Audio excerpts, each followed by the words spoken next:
From Hollywood, California, welcome to Reza Rifts with your host, Keith Reza. Hey, hey. Hey, Sam, how are you? Oh, there you are. Yeah, sorry, I was having trouble getting on. I think I've got it.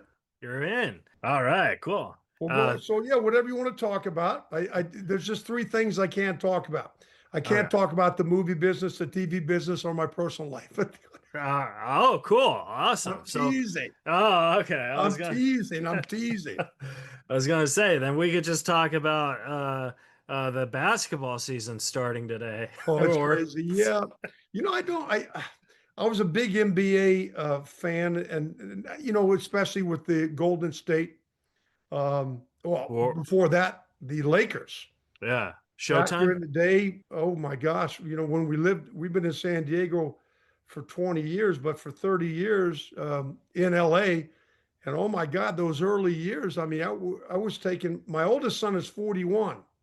Oh, nice. When he was 3 and 4 and 5 years, I think 3 years old to 7 years old, I was taking them to parties with Magic Johnson. What's his name? The Serbian. Um, Kareem? What's his name?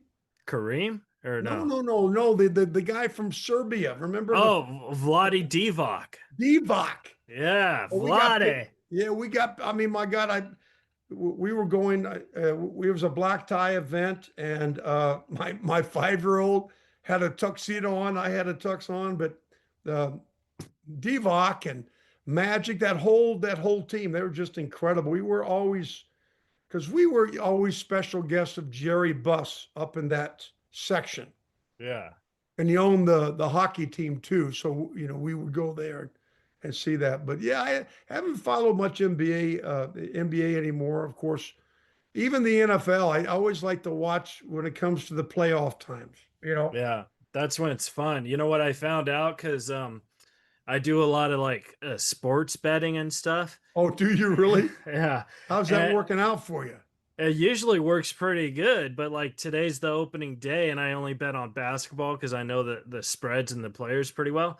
So I went on my app. Apparently gambling online is now illegal in California. So I couldn't. Legal or illegal? It's illegal. Oh, really? So I'm like, what the hell? Like, so I don't know if this is a sign saying, hey, I should stop gambling, or if I should drive to Phoenix real fast and place bets. I don't So, know. so what does that mean specifically? As a California resident, you can't bet. Online. Okay, Yeah. but if you're in Nevada, can you bet on a California team? I don't know. I was gonna try it out, but I had an interview with you. So Well, I was okay. That's I why. was I was like, I'd rather interview Sam. Yeah, I stopped gambling. God, oh, I don't know, maybe 50 years ago, something like that, maybe 48. Yeah. It didn't work out for me. I only know of a couple guys. One in particular, my Italian buddy who owned 5 Italian restaurants. Yeah. He simplified. So he took his cash, what he was going to bet, in his right pocket, right? Hmm. And then all the winnings went into his left pocket. Oh. So when the right pocket was empty, he was done. And he Yeah. never went into his left pocket. He never went into it. So the gambling money, the right pocket, okay, and that kept being diminished. But of course, he was able to fill up his left pocket with his winnings. Yeah. So when the right pocket was empty and the left pocket was filling up, he was done. He went home. Oh my God. I And, should and try that. well, that's a discipline. He Yeah. never went into his winnings, never went into his left pocket. The problem is people go into their left pocket and they go in and they bring out the credit cards. Oh yeah. You never bring out the credit cards. That's bad. What was that crazy movie with Jason Statham? Where remember I think he was up a half a million or a million or whatever. And he's at the casino. He was a security guy. Yeah. And he gambled, and he said he kept doubling down until he lost it all. Yeah. But then he became a huge movie star. Well, yeah, when he was, yeah, that's right. Yeah. That's right. But speaking of movie stars, you're a movie star, and I wanted to ask you, because Flash Gordon, I apologize if you get asked a lot of Flash Gordon stuff, but Huh. it's such a movie that is, I feel like it's a movie that will always live on, and Yeah. in particularly, I feel Ted really helped bump that up with that Oh generation. yeah. No, of course you did, Ted. Are you kidding me? Yeah, it definitely enhanced it big time. Yeah. Let's try these, Keith. Oh, those are cool. Yeah, Yeah. I think they're reading glasses though. What the heck? I don't wear reading glasses. Yeah. Yeah, no, you're right. Ted and Ted too. Let me tell you something. I always had in the fan base, what Ted and Ted 2 did, they added that younger age demographic. Yeah. The youngest, well, the younger age, I always had uh, grandmother and daughter, and then I had grandfather and son, and now I've got grandmother, daughter, granddaughter, grandpa's son, and grandson. So it's wonderful. Yeah. So I wanted to ask you, like, what was it like, when you're filming that? Because the movie, you're the lead. Like, when you were filming it, did you have like any anxiety? Like, oh my God, this whole stuff is on me. Like, I have to really deliver, or like, how Yeah. did you handle that? Well, you're talking about Flash Gordon, right? Yeah. Yeah. Yeah, no, that's a great question. I did. I'm one of those guys who my whole life, usually the first voices in my head, it's negative. Oh, you don't belong here. Who do you think you are? Look at look at these movie stars you're dealing with. Look, it's Dino De Laurentiis, the producer. And you're right. When I walked on the set, the first day to film, um, those voices started trying to take over, saying, Yeah. you don't belong here. Look at these huge movie stars and look at this set. I think that set was $1 million set.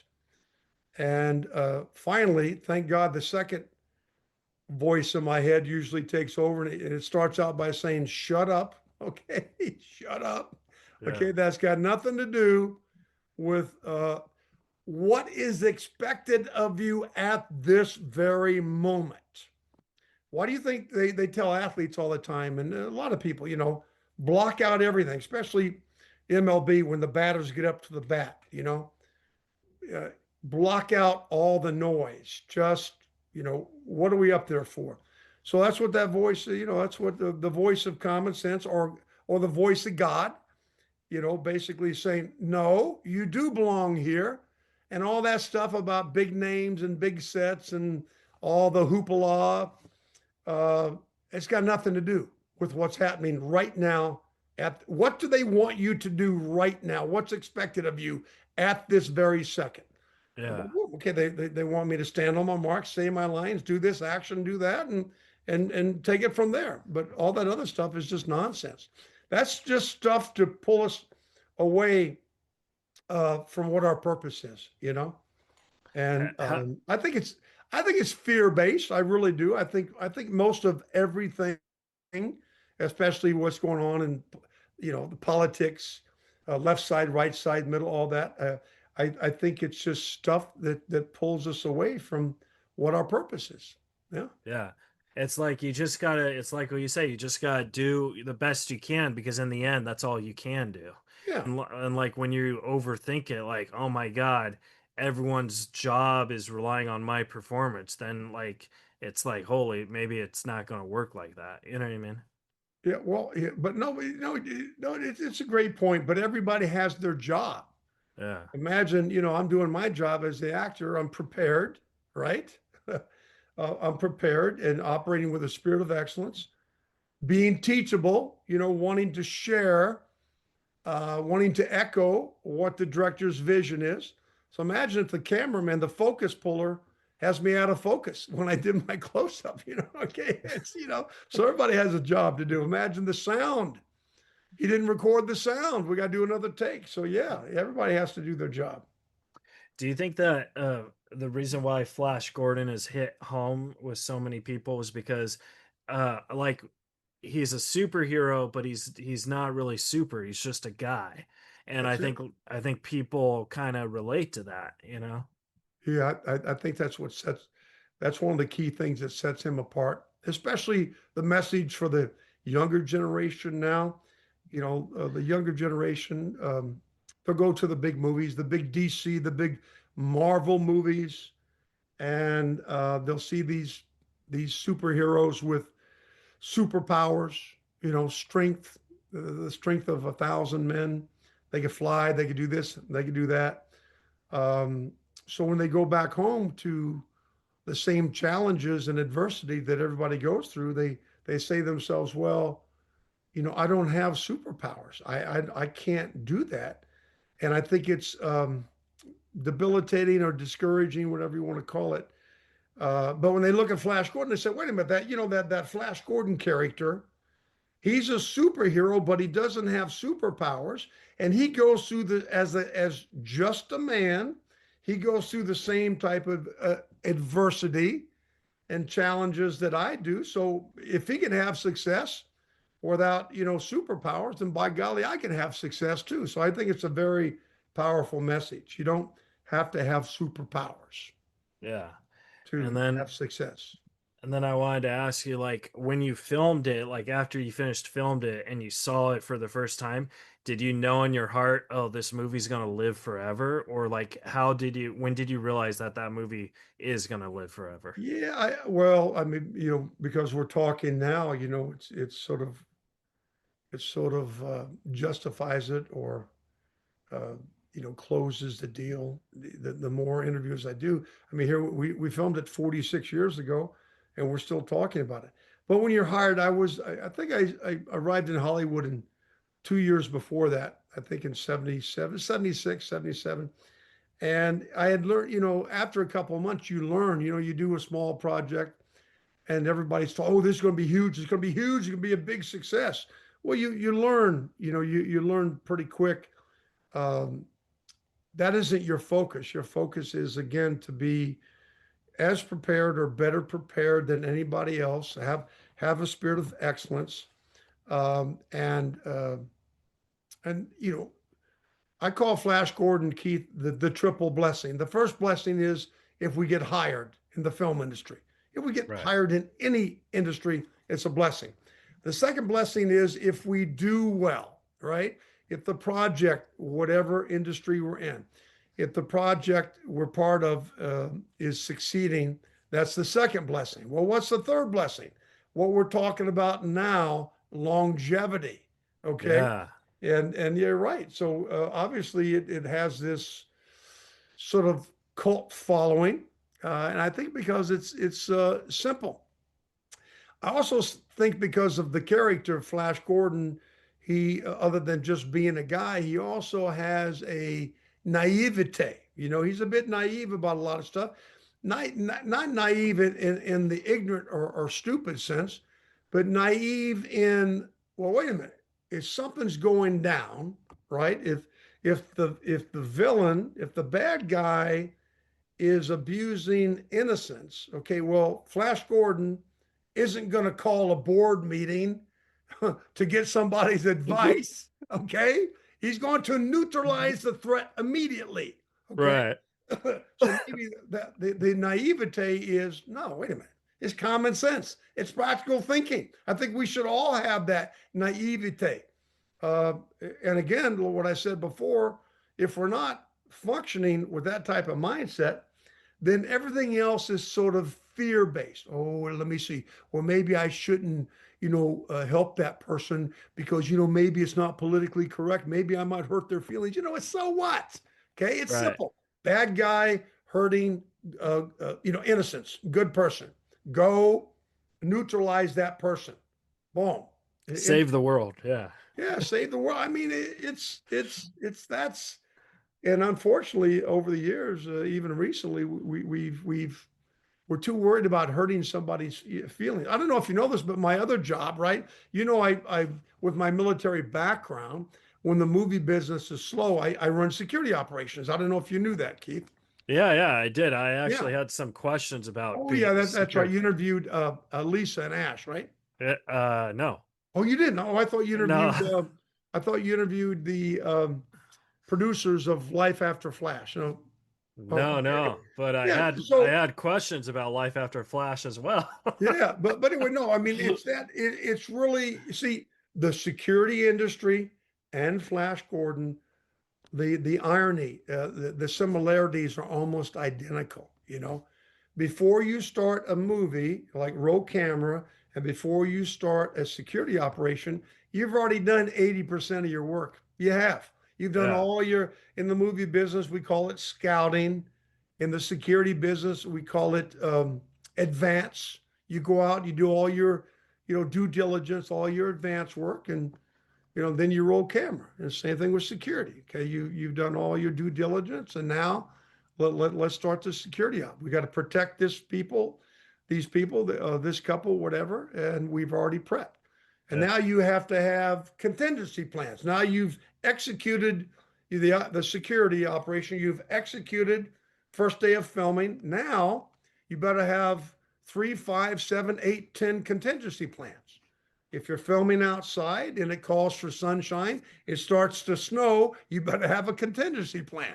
Okay. yeah, If you're in the middle of this security operation and point A to point B and everything is supposed to go smooth, if there's a hiccup or something, if there's a detour in the road, if a bad guy wants to try something, you better have a contingency plan. So it's just about being proactive, and yeah. no matter what. And it's really simple. There's no great mystery to figure out. Really, I think that's the problem with a lot of us, no matter what we do.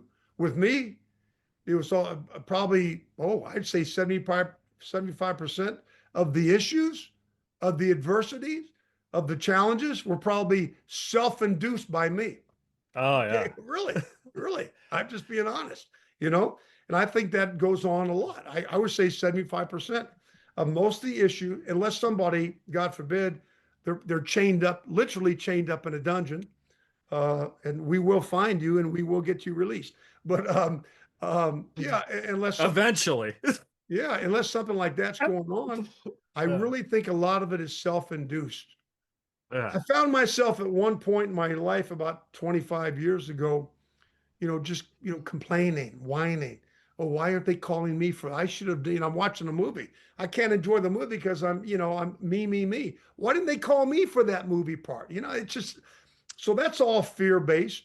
And when you find yourself pointing fingers and blaming the world on, why, especially why not me, then you got to look inside, and you got to make those, you got to reevaluate yourself, because it can't be everybody's fault, right? I mean, Yeah, I think definitely. that's the insanity of most men, is making the same decisions over and over again and expecting a different end result. Well, that's not going to happen.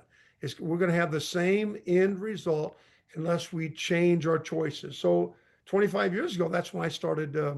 That's when I got, I stopped. My wife was very encouraging. I stopped blaming the world. I stopped waiting by the phone to get that acting job. And I went out and got retrained up as what we call federal protective doctrine training, same as the Secret Service, the ATF, the FBI, all that, for running what we call PSDs, Yeah. protective details. And yeah, and I guess what? I had this other vocation, so I no longer. And what it did, it saved my marriage, it saved my mind. Okay. Yeah. Because we're a lot of work, Keith. Okay, we're a lot of work, right? The human condition is a lot of work.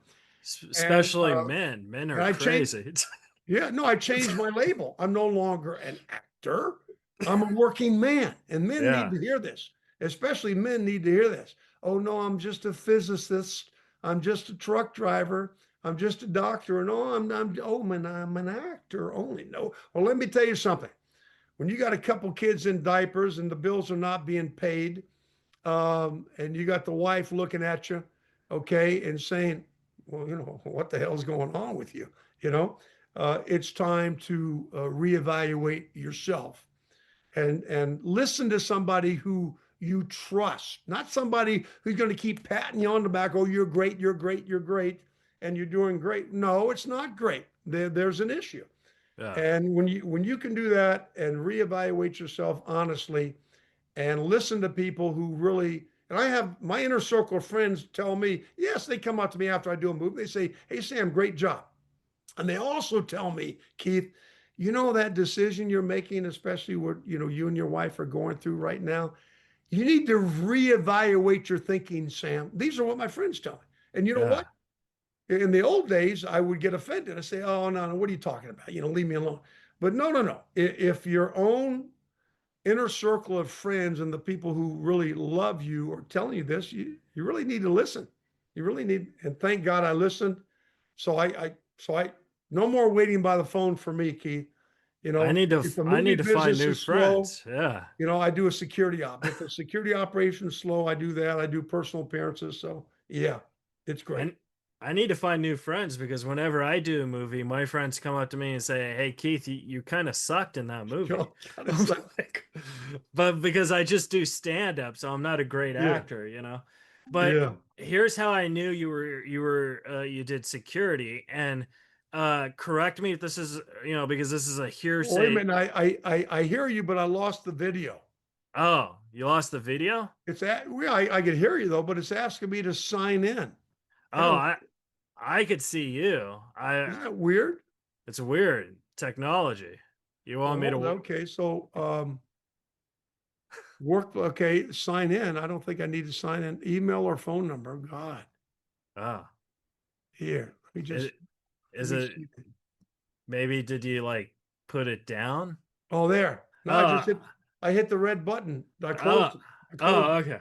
All Oh, right. So cool. go ahead. So you getting ready to ask me about? Go ahead. So here's how I found out you did security, and correct me if this is a little wrong because this is a hearsay story. So on those type of stories, you don't know if it's necessarily true or not. But my friend Jacob is a limousine driver, Hmm. and he told me he was driving a Taco Bell executive like 2 years ago.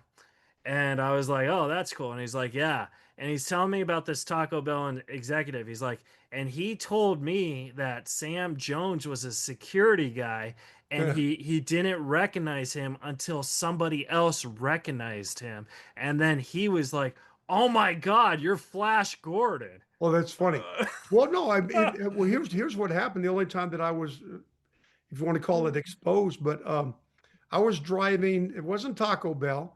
I was okay. driving the COO, a chief operating, a CFO. I think the financial, it's a chief financial guy for Sony, because Sony. he was Okay. doing business down with one of the companies, and I did a lot of cross border ops into Mexico.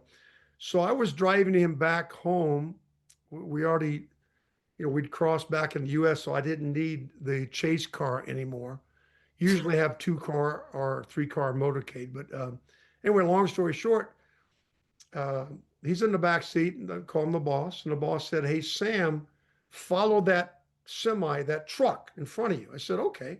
Well, it was, there were 2 trucks there. So I followed the wrong truck. Okay. Right. And he goes, "It's okay." I said, "Sir, I'm going to have to pull into the, what's it called? Where Orca is. I'm going to have to pull into the San Diego, where what the heck is, oh, SeaWorld. I got SeaWorld. to go Okay. into SeaWorld. I got to make a U-turn and I'll get you back out and we'll go the other way." And as I pull up to the gate, okay, now we're in an armored vehicle. And, for the glass is, pretty thick. And usually the glass only rolls down about this much, right? That's Right. how it is so nobody can reach a weapon or their hand inside.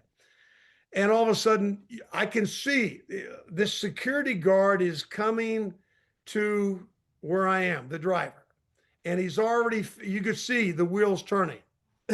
He's going like this to me as he's coming to talk to me. You know what I'm thinking? And I'm thinking, oh God, okay. And even before he talks, I said, hey, bud. And I rolled the window. I said, "I'm working right here. I got the boss in the back. We just need to make a U-turn here." And he said, "I know who you are." I said, Wait, he was talking so, but he screams it. Not only did he scream it, this was really bizarre. Okay. He started screaming just like that. I know who you are. I saw you in my chauffeur, Flash Gordon. I saw you in Tattoo. I saw you in a Fist of Honor. I mean, it went on and on. He did a what's I lost again. He did a let me turn that thing off. Okay. Oh, you know what's happening? You still there, Keith? Yeah, yeah. Yeah, every time the phone rings, I lose the screen here. Oh, no Whoops. worries. I think I lost it completely. Oh, I'm still here. Okay, Can hold on. Okay. So he starts, looks like there's a problem. Okay, well, we'll fix that right now. Problem loading. Let's go back to this. You still there, yeah? Yeah, yeah. Yes, Well, sir. that's wild because, okay, let me get into history. Boom. Yeah, because the whole email went completely down, but now it's coming back up. Yeah, so he's screaming at me, and I can't believe it, but he listed 20 of my projects I haven't done in years. I even forgot about, and because I did a lot of stuff overseas, and it went directly to DVD and all that kind of stuff. Yeah. Yeah, let me just go back onto this. Huh? Let me see here. And okay. I want to, you know what? I'm going to do this. I'm going to take my telephone and I am turning, I shut it down because every time it rang, okay. So yeah, Okay. he's screaming, I know you. And oh my God, the resume, like 20, 30 projects. And he must have done it in 15 seconds. And the whole time I'm going like this, I'm going like that, please, please. And finally he stopped and he was, and he opened the gate and I went to make the U-turn and it was dead quiet in the back seat, dead, dead. Now I forgot to tell you, I've been driving this boss, very big senior level leadership position. I've been driving him for at least 3 or 4 months off and on Uh-huh. and protecting him. And so I got back where on the road where I should have been going. Um, and dead quiet. And he said to me, he said, Sam, is that guy really, did he really tell the truth? Did you really play Flash Gordon? I said, yes, sir. That's my other job in the movie business. He said, well, thank God you proved yourself as a security professional, because if I found out you were an actor in the very beginning, it would have been very, very disconcerting for me. Okay. Oh But my but God. that was a good thing. And I've never really had that issue because a lot of the executives that we protect, it's a different world. Right. Even though he worked for Sony, he was more of a financial guy. He wasn't, I don't know if he was watching any of the movies, and I probably didn't have a lot of movies at Sony anyway. But the corporate executive is different from other The fine. VIPs. Their Right. heads are down. It's in the laptop. They're doing this. They're never really hardly looking up. Anyway, Yeah. so but So it's funny you said Taco Bell. I was gonna say maybe he quit Sony and went to Taco Bell. I don't know, but Yeah, maybe. Yeah, my maybe. friend Jake specifically said Taco Bell, and I was like, oh, You sure I've he didn't? Yeah, but maybe he said Toyota. Could have said maybe Toyota. maybe I could Yeah. have sworn it was Taco Bell, All right. but whatever. So that story is 80% true. So that's kind of Well, cool. yeah, no, it's just crazy how it worked out. Yeah, I mean, Yeah. yeah, yeah, it's just one of those crazy things where, I mean, when you're driving, you have to know where you're going. I knew where I was going, but the boss wanted me to go somewhere else. I said, where do you want me to go? He said, just follow that truck. I ended up Uh, following the wrong truck, having to make a U-turn in the SeaWorld parking lot where the security guard, I know who you are. It's crazy, yeah. Now, Sam, Boy, I know you did a documentary life after Flash, but I was wondering, do you have any plans on maybe doing a book or a memoir, or we should have you? probably do another documentary because the documentary just covered a tiny, tiny bit. Yeah. I want to I want to go back to earlier times. I also want to go back to the martial art world. I started in LA and Taekwondo with some really great instructors who are very well known. I kind of want to highlight them and the whole mindset of the martial art world, and how I incorporated that into the movie industry. Yeah, and other things, other relationships with people, and probably things that go on behind the scenes in the movies. It's a lot of funny. I think the Life After Flash, it was great. It was a great documentary. I think it was a it was like the heavy side of me. This is heavy, and these Yeah. these things happen to me, and all that. And I kind of want to make it a little bit lighter, and yeah, a little bit more. But the thing about a documentary, especially on your life, it's I had no idea. You have no idea what you're going to film until you roll the camera, because there Right. really is no script, you know? Yeah. So, You could call this one Life Before Flash. Life Before Flash. Yeah. Ah. Yeah. Take us right up. Yeah. Yeah. Yeah. But yeah. Or Flash too. Yeah. Life Before Flash, something like that. Yeah. Now, Absolutely. I wanted to ask one more Flash Gordon question, then we'll move on to the Spirit and Under the Gun. But I wanted to ask, what was it like working with Richard O'Brien? Because like he's a genius, you Yeah, know? he was wonderful. No, really Yeah. wonderful. We had two playwrights, at least two playwrights. We had Richard O'Brien, and then we had John Osborne as well, who were actors. Yeah. Um, and no, Richard was great, man. He huge following, huge. Yeah. Rocky Horror Picture Show, Oh, I know. like so. I I was still see Barry Bosworth, right? Is not Bosworth. Is that his name? from Rocky Horror Picture Show. Yeah, you're talking about the lead actor. Am I saying it wrong? That's Tim Curry. No, no, no. Oh, Tim Curry, yes, but I'm talking about Oh, the guy who played. Oh yeah, maybe that's his name. I don't know. his underwear. Yeah, yeah. Oh, Yeah, yeah. he's so cool. At his signing table, he has his underwear, displayed. Okay, he Oh, signs the underwear. nice.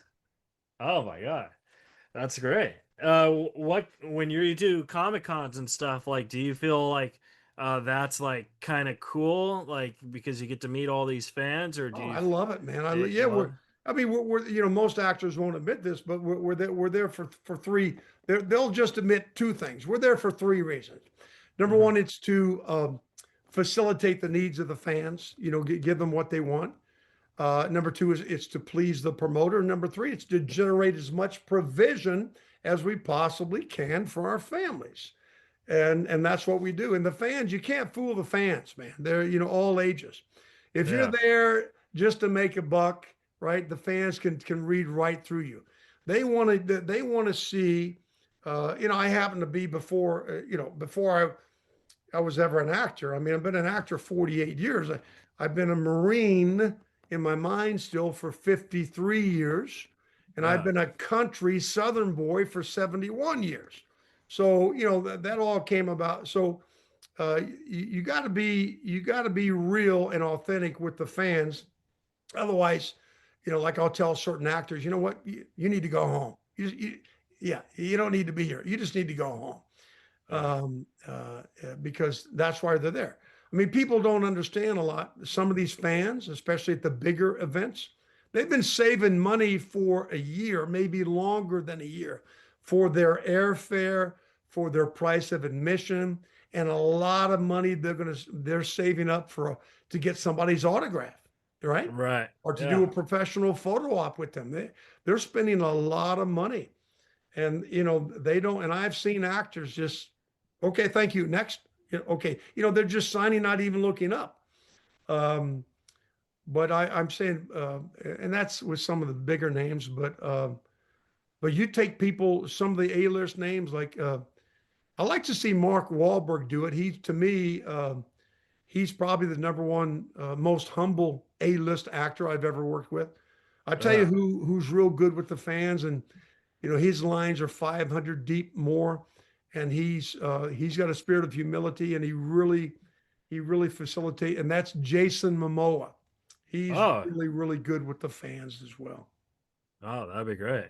Yeah. Yeah, I had that experience. It was by somebody who I actually interviewed, and maybe he had a bad day or whatever, but I went to a con because like I kind of do like interview people at cons and Sure. stuff. And I went to a con, he was there, and I was like, oh, I've actually interviewed him. We're friends and stuff. So I went up to him, and he didn't remember me interviewing him. And I was like, oh, okay. Like it kind of like in a way it kind of hurt my feelings, but then I was like, it's like what you said. Maybe he's just there to get the money, or maybe he really was having a bad day, or he It, doesn't it, yeah, it can remember. happen, but my I encourage you when you go to do that because I've done thousands of interviews, right? Yeah. Last 48 years. When you come to the table, say, maybe say other than your name and the name of your podcast, maybe to refresh his memory like this. Maybe you asked him something and that really set something off in a good way that he would remember instantaneously. Oh yeah, You I have to did. remind them, like if you come up to my table in a year or 2 or 3 years, say Keith from Taco Bell. yeah, Taco Bell, but then I would have to figure that one out myself. Yeah, no, you'd have to say something that, the Taco Bell story or whatever. But because a lot of look, I get fans that come up to me all the time and say, "Hey, good to see you. Yeah, good to see you too." And they're waiting. They're waiting. Yeah. Don't you remember my name? I say, yeah, I gotta say, I'm sorry. It's like, Where man, I've what? met so Sam, many people. Sam, Yeah. we just met. Sam, we just met in St. Louis, Missouri. I said, oh, wow. Well, I've been to Comic Cons in St. Louis the past 20 years. I've probably been there 20, 30 times. Oh, Sam, come on. Then I'll say, okay, what's your name? Frank. Frank. Okay. When did we meet? Oh, Sam, come on. It was 16 years ago. I'm thinking, hey, I was like, ah, yeah. give me something else, give me something else. Ah, But what's and really cool, again, I'll get I'll get a couple and they have a little baby, at the table. I mean, come to my table and they're rocking their baby and I'll pick up the baby and take a picture. And then I see him 15 years later. Here's this tall 15-year-old boy. And they show me the picture of me holding the baby. And now oh here my he is, the God. tall. Oh, that's really cool. That's Yeah. really cool, man. Ah. And then so like let's jump to Under the Gun, Oh, where yeah. like that's another movie where you were the star and stuff.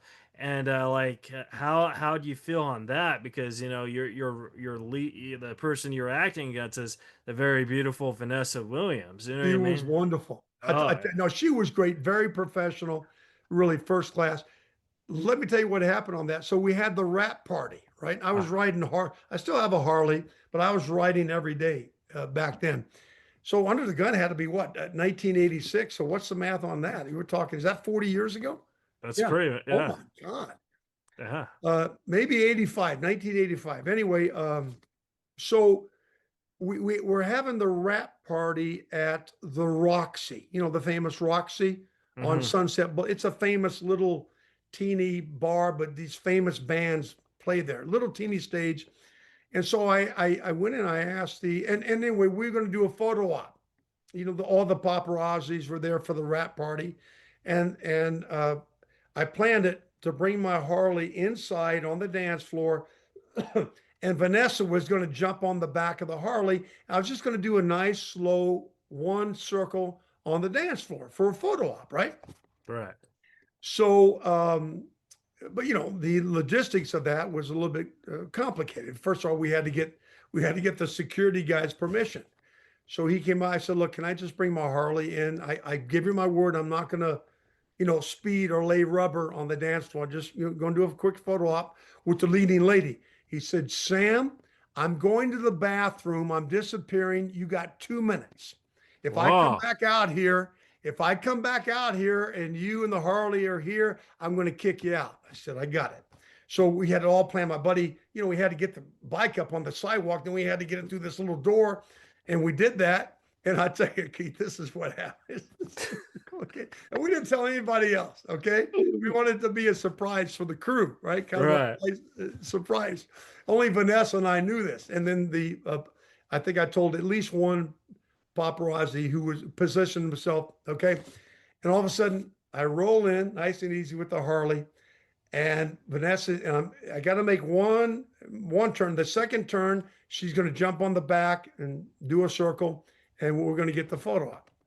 Well, as soon as I hit the dance floor with the Harley, the gay makeup artist got so excited. I'm not making this up. He jumped on the back of my Harley. He put his arms around my waist and put his head next to the back of my neck. That was the photo op.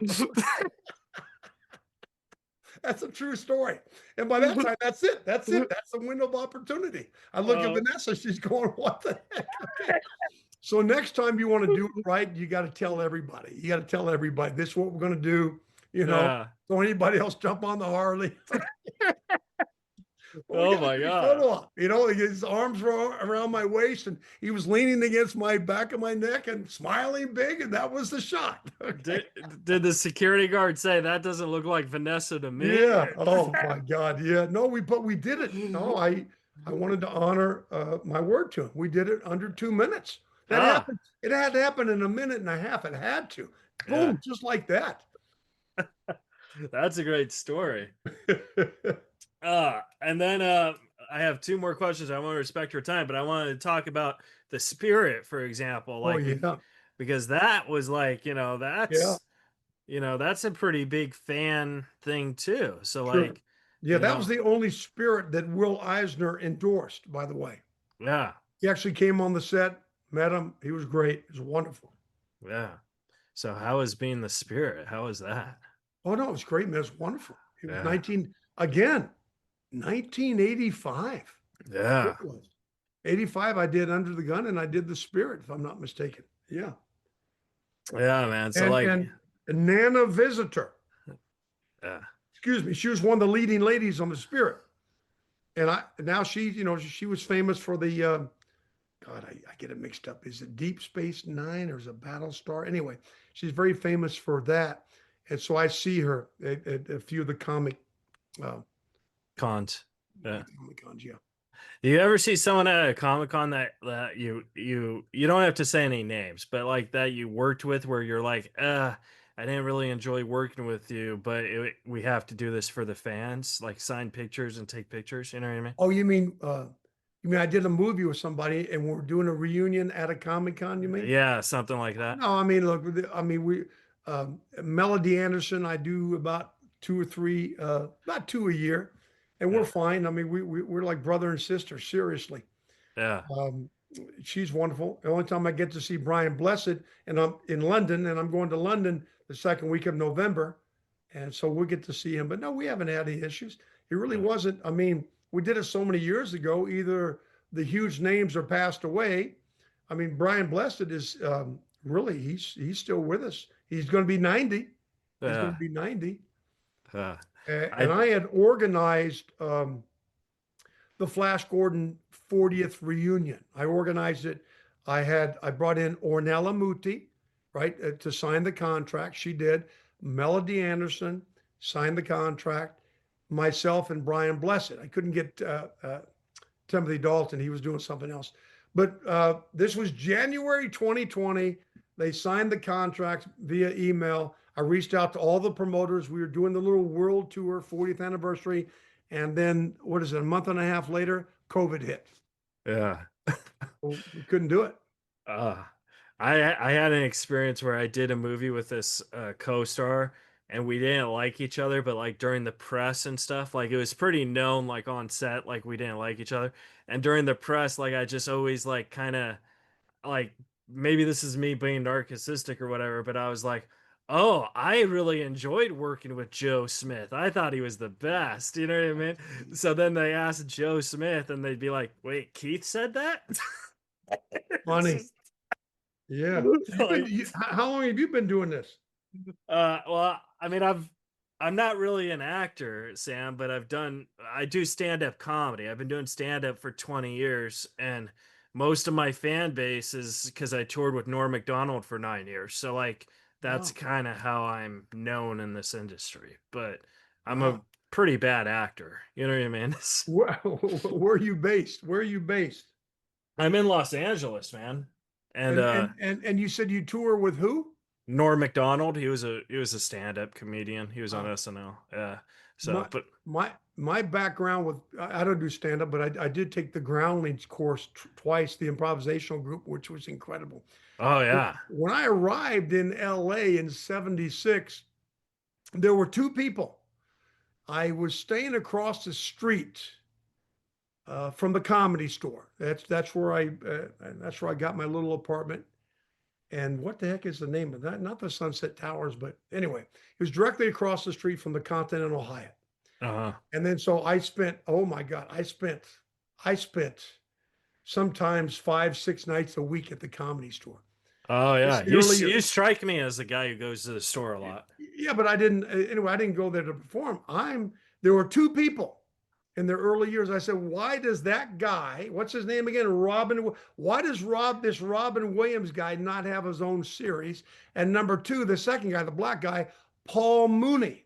I Oh said, my what God. is that guy? What? And I became, Paul and I became very tight. I actually stayed with him and his wife, Yvonne, for God, probably a month in the early years of Hollywood. But why does that guy not have his own series? But I knew why he didn't, because, he would end up having white people, especially men, Yeah. at the end of certain jokes. They would throw back then. You could smoke. Remember, you could smoke in the. I think maybe you're too young for that, No. but you could actually smoke in the Comedy Store. And white guys with their girlfriends, when he was done with a joke, they would actually. I saw them throw glass ashtrays at Paul Mooney on stage. Okay. Wow. So I knew why he didn't have a series, but he was so funny, yet he had that Richard Pryor thing going. Yeah. But then shortly thereafter, Robin Williams got Mork and Mindy, right? Oh, so you called that? Oh yeah. I could. He was, when I saw him, people couldn't even laugh because they couldn't laugh anymore because they were on the ground rolling. He was jumping from table to table as a live go-go boy, okay? Jumping from those little tables. I don't know how he balanced himself on those little round tables. Yeah. I said, this guy's going to be a huge success, and he was. Well, Sam, my last question for you, because I want to respect your time. Where can the folks follow and support you? You got Instagram or a website? Yeah, I got all that here. I got to look that stuff up. My wife handles all that stuff. Oh, well, I gave it to you. Didn't I give it to you? No, but I could look at it real fast online. Yeah, I had to turn the phone on because it kept ringing so much, Keith. I'll But yeah, find- so okay, so you're you're on tour quite a bit then, yeah? Yeah, your Instagram handler is the real Sam J. Jones. Yeah, I'm looking it all up right now. Oh, I'm promoting it for you for the Rifters. So follow the real Sam J. Jones. You got the check mark. And then let's see about a website. Okay, I got all three of them. I got Facebook is Sam Jones. Okay, Sam Jones. Yeah. And Instagram is the real Sam J. Jones. Yeah, Sam J. Jones. No, yeah, the real Sam J. Jones. Yeah. And Facebook is Sam Jones. Cool. All Yeah, right. buddy. Well, next time I'm in San Diego, I'll hit you up, and if you want to go, I'll get you tickets. To the oh yeah. So yeah. If you want. so you see. hit all the clubs. Do you hit all the clubs? I hit American Comedy Club, so in San Really? Diego. Yeah. Okay. So, is that the one on Grand Avenue? I think so. It's in downtown. I don't know. Downtown San Diego. Okay. Yeah. Yeah. I'll let you know. I'll be there in Let me January. know, man. All right. Well, Great Sam, talking to you. thank you so much. I appreciate it. Have a good day. We'll talk soon, bud. Okay. Thanks, buddy. Take All care. right. All right, guys. That was an interview with Sam J. Jones. Subscribe, rate, review, and we'll see you guys next week on Reza Rifts.